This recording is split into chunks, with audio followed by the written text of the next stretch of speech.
All right. Thank you so much. Thank you, Dr. Subir Dey, for inviting me to this conference. Thank you also to Pinaki Dey and Emma Varghese for in some way, I know that they were in some way instrumental in drawing me in, so thank you to them too. I'll start right away.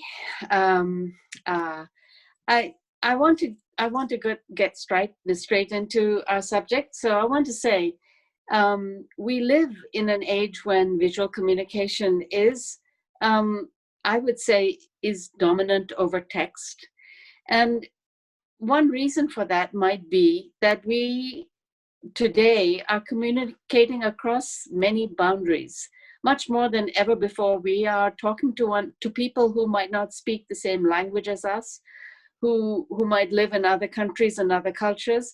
And in this situation where we are fumbling for words with which to express ourselves, drawings and artwork get through in a way that text to some extent struggles.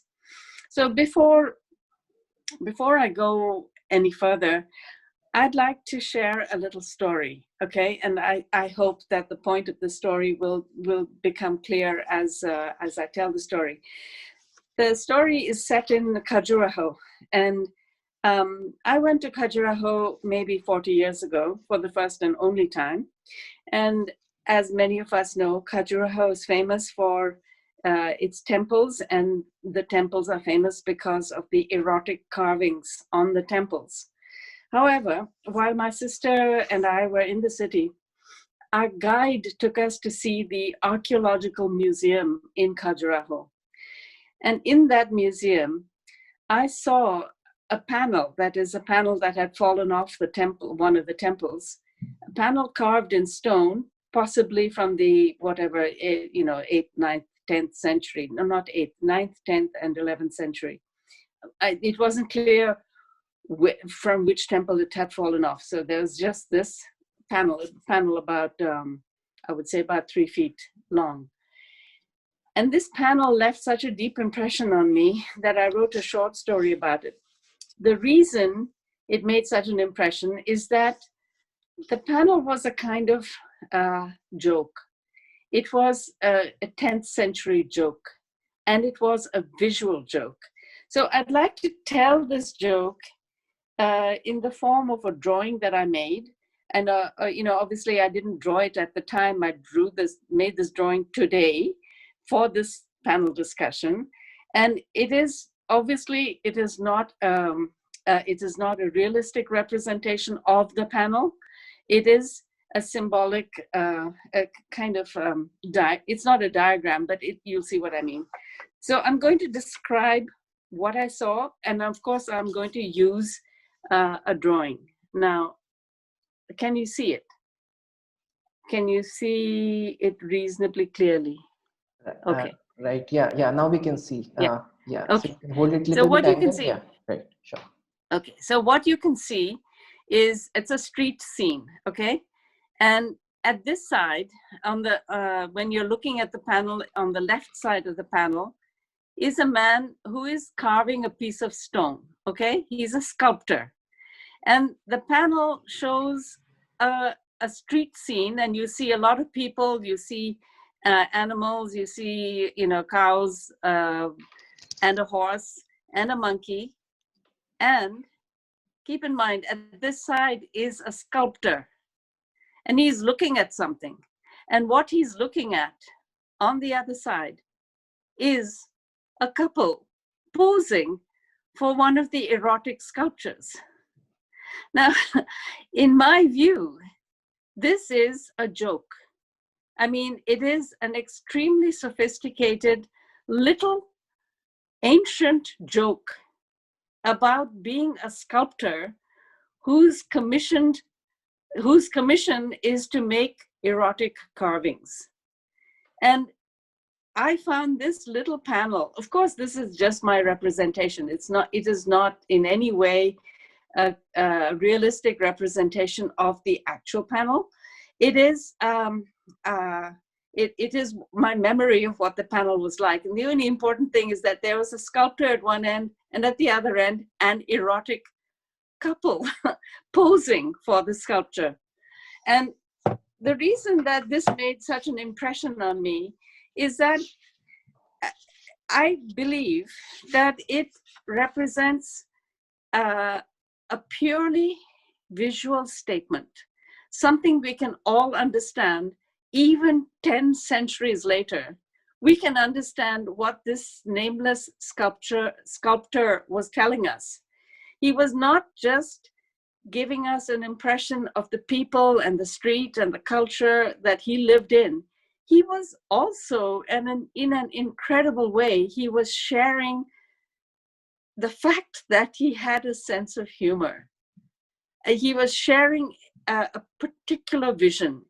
And he was, of course, also sharing it through the medium of his extraordinary skill, because he was able not only to represent the life that the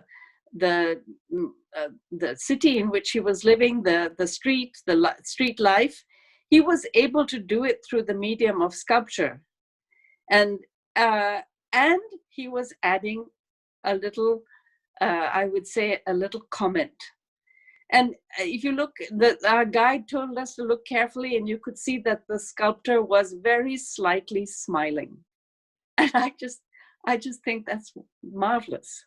So I believe this type of communication is at the heart of what we call comics or cartoons and graphic storytelling. That is, it involves the skill of an artist combined with that something extra, something that is beyond being able to paint or being able to make a sculpture. That is the quality of wanting to convey a message or tell a story or a joke or a personal history or a political message. The point is, the form of art which we are engaged in discussing today and tomorrow, and perhaps I hope further on, is the kind of art that goes beyond just the representation. And for those of us who create cartoons, you know, these words like cartoon, comic strip, graphic novel, illustration, many people use these words interchangeably, but they are not, for those who produce these things, they are not really interchangeable. We all have a very clear understanding of the differences between these forms. But I think one of the ways in which they are all very similar is that they all require publishers. They require the print medium in order to be shared, because the whole point of the comic and cartoon and graphic storytelling profession is sharing it. There are very few, perhaps there are many cartoonists who just produce cartoons for themselves, but if so, we don't know about them. The whole point of cartooning, of comics and graphic storytelling, is to share. And back in the, in the 9th and 10th centuries, if you wanted to make a public statement, you carved it in stone and you put it on a temple or in some very public place, and you tried to make sure that everyone could see it. In today's world, of course, we use technology to put these messages out in the hands of people whom you want to reach.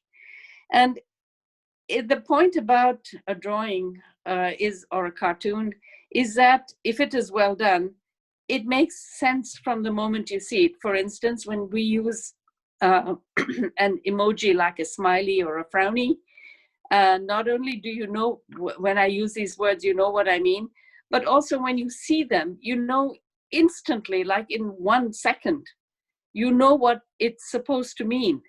And the reason they are so popular is that, like I said before, they form a visual language for which you don't need to share a spoken language. You don't need to understand someone's language, whether they speak Japanese or Arabic or any one of the Indian languages that you don't speak. It doesn't matter if you use an emoji, because it makes sense across the language barrier. So emojis are a form of very simple visual vocabulary. Cartoons, in that sense, are much more complex. because they use images that are embedded within a culture.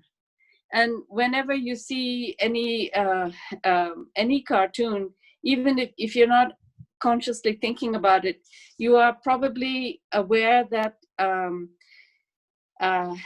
the person or the people or even the animals or the physical objects in the cartoon belong within a particular culture. And I would say in India, we have had at least, I'm just going to make it simplified and say at least two powerful traditions struggling to gain control over our visual, our ability to read things visually. And one is, of course, we have our traditional art forms, the huge variety of traditional methods of drawing and symbolizing and stylizing representations of the real world. And on the one side, there's the tribal art, there's temple art, and there's, of course, the formal art, such as miniature drawings, and also the informal traditional methods of storytelling, that with traveling storytellers who had little boxes filled with pictures that they told stories with. These were all forms of traditional, in a sense, they were graphic storytelling traditions. Against that, or alongside that, we have the very slick and sophisticated visual, I've called it iconography, but you could just say language, of comic strips and comics from the West. Now, one of the ways in which there is a struggle between these two very, I mean, they're similar in that they're both forms of communication that require drawings and our ability to understand the drawings, but they are very different in the way they reach us. And for any urban reader, anyone who living in cities who has access to newspapers, then the Western comic strip in the form of whatever it is, Dennis the Menace or Blondie or Calvin and Hobbes or Peanuts,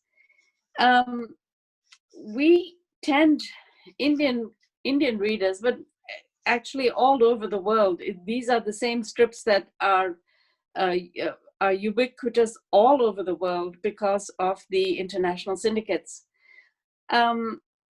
These strips are consumed by readers almost without awareness that they are from a culture which is very different to the culture of the readers. We take in a Calvin and Hobbes, and we absorb it as if it were familiar to us, even though it is not really that familiar. But we don't because we don't study these forms of communication. We're not taught how and why they appeal to us or why they seem so familiar. We just absorb it and take it as if it were natural to immediately understand that, oh, it's set in a country where Thanksgiving is celebrated, or Christmas and Valentine's Day or Halloween. We not only absorb that, we almost start to celebrate these events in the lives of these little characters as if they were our own. I'm not criticizing that. I'm just saying that it is absorbed without, in a sense, without awareness. And I'm sure many of us in the course of our lives have once or twice asked us, wondered out loud perhaps, or with our friends, we've wondered, why are there no or very few local comic strips similar to the ones that we see in so many of our newspapers? And there is a simple reason, but however simple it is, it's quite difficult to explain to people who are not part of the media. I'm just going to say the reason why we don't see local comic strips in the same way that we see Dennis the Menace or Calvin and Hobbes it's very simple, as I said, but it has to do with the way comic strips are distributed. They're distributed by international syndicates. And that means that the people distributing them are distributing the same items all over the world to literally thousands of newspapers. So the price per comic strip is very low. We are used to the idea that something from abroad usually costs more, but in the case of comic strips, they cost much less. It's quite difficult to understand that peanuts in any newspaper in India will cost something like not even 1 rupee per strip. With the result that, again, I'm not going to go on about this, but if you try to understand it, it means for Indian cartoonists to try and produce comic strips that will be accepted by a newspaper, and yet be paid at the same level as Peanuts or Calvin and Hobbes. It means that the local comic strip artist cannot earn a living. So it comes down to financial reasons. That is why it is so difficult for comic strip artists it's not just in India, it's all over the world outside the West. It is very difficult to make a living as a comic strip artist because you can't be paid a competitive price. It's actually not possible. So it isn't, as many people like to think, that there is either a lack of cartoonists or as people used to ask, do Indians have a sense of humor? And I used to struggle to answer this without getting annoyed with the silliness of the question, because you can't ask a question like that and be serious, though they seem to be serious when they ask. Everyone has a sense of humor. It's the medium through which cartoonists have to work, that is through the medium of newspapers, which makes it all but impossible to distribute Indian or local comic strips. And this is something that any cartoonist will tell you, any cartoonist working in India today will tell you this. And yet it doesn't translate into editors or newspapers even attempting to support local cartoonists with a working, a working wage. It doesn't. You get political cartoonists, but that's not the same at all. So again, I'm not. It is possible to explain it, but I'm not going to go into detail. What I'd like through a conference of this sort is to at least begin to talk about these issues, because we are all inundated with visual media which reach us in all kinds of ways. But it seems that there are, I don't know that there are very many college or university courses created to actually study this medium, to try and understand why, on the one hand, it is so popular, and on the other hand, it is so difficult for cartoonists to make a living. We are all aware that comics and graphic storytelling are powerful forms of communication, because even though everyone thinks of comics as something funny or something light, at the same time we do know that they have powerful effects. We know, for instance, from the Charlie Hebdo killings, that cartoons can have fatal consequences. So I think the time is long overdue for this very powerful medium, which is always regarded as light-hearted, and perhaps lightweight, and even in some ways lowbrow. It is really important that we try and bring some seriousness to the study of graphic storytelling techniques. And I'm bringing this to an end. But I'd like to end with a very brief reference to my personal trajectory. I'm sometimes regarded as the first woman cartoonist in India, though Maya Kamath, who drew a political cartoon, I think in the Deccan Herald, was almost my contemporary. I think as I'm a bit older than her, but I believe we both were producing comic strips almost at the same time. And I always used to be asked questions such as, has it been more difficult for you to be a cartoonist, in quotes, because you're a woman? And why are there so few women cartoonists? And this question about, has it been more difficult? Again, it was the kind of question that always, I had to stop myself from laughing because it was a silly question, in the sense that obviously I can't know whether it would have been, I can only know my experience. I can't know what it would have been if I had, this question of, if you had been a man, would it have been easier? How can I know such things? And I don't think that helps us in any way. And I would say, in fact, being a woman in those days when there were very few women in the graphic industry, in some ways it was a great deal easier because there were so few. But either which way, I have always maintained that the problems for women cartoonists are the same as they are for men, which is it's hard to make a living.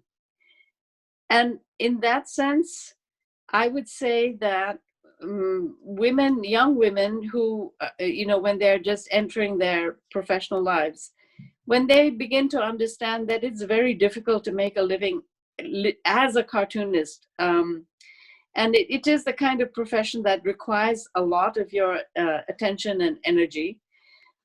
Maybe, in this sense, maybe it is not attractive to women because most young women who have the ability and intelligence to be cartoonists want to get ahead in life quickly.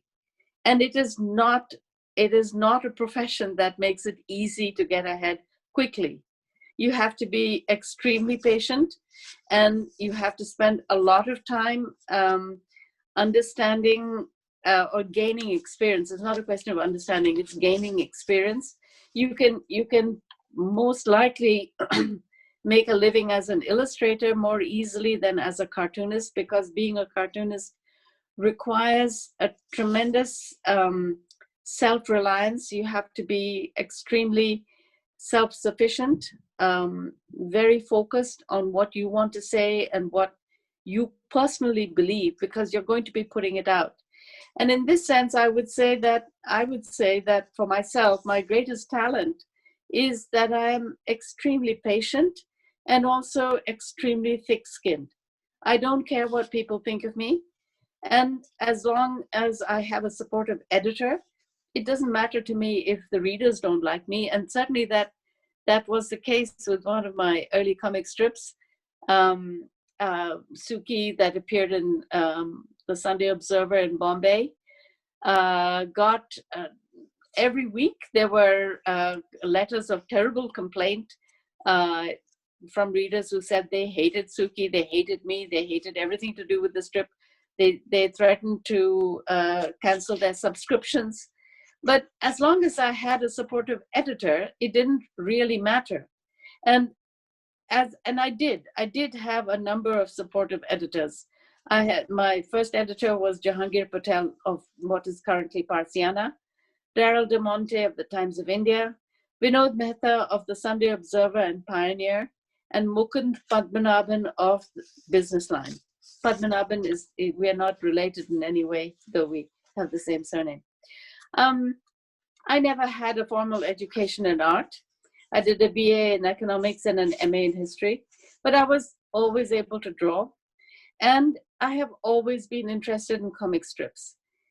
And in a certain way, I would say definitely one reason for my interest in comic strips was because my father, who was a senior bureaucrat at the time of independence, was a very avid comic strip fan. He loved comic strips, he loved political cartoons. He was a great friend of the cartoonist Shankar, of Shankar's Weekly. And I would say that I inherited his love for the comic medium. And in a small way, if by participating in this conference, I can pass it on, I will feel very glad to have played that small part. Thank you.